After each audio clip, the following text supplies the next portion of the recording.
আসসালামু আলাইকুম ওয়া রাহমাতুল্লাহি ওয়া বারাকাত। সর্বোচ্চ লাভের পরিমাণ কি? একটা মানুষ ব্যবসা বাণিজ্যেতে কেনা বেচাতে অন্য ভাইয়ের কাছ থেকে সর্বোচ্চ কি পরিমাণ লাভ করতে পারবে, শরীয়তে এর কোনো সীমানা দেওয়া আছে কি না?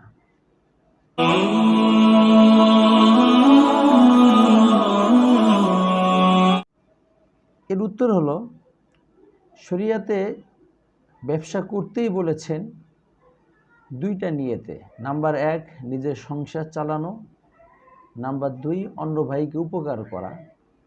তো এই দুই নিয়তের সমন্বয়ে পরিমার্জিত লাভ করতে শরীয়ত মানুষকে উৎসাহিত করেছেন।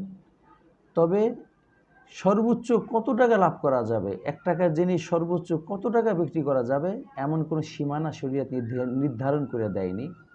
সেই হিসাবে একটা মানুষ যদি স্বাভাবিকের থেকেও বেশি পরিমাণ লাভ করে এবং 1 টাকা জিনিস যদি অনেক দামে বিক্রি করে, শরীয়তের দৃষ্টিতে বেচা কিনা হারাম হয়ে যাবে তা না, এবং এই লাভ করাটা তার জন্য হারাম হবে তা না।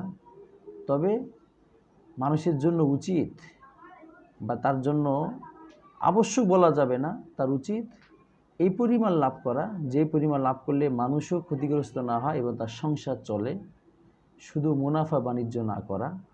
তারপরেও বলে দিচ্ছি, যতই বেশি দামে বিক্রি করুক না কেন, তার এই লাভটা তার জন্য হারাম হবে না বা কেনা বেচাটা নিষিদ্ধ হবে না। তবে অতিরিক্ত লাভে বিক্রি করা মানবতা বিরোধী হবে, মানুষের প্রতি এহসান করার বিপরীত হবে। তাই এর থেকে আমাদের বেঁচে থাকা উচিত।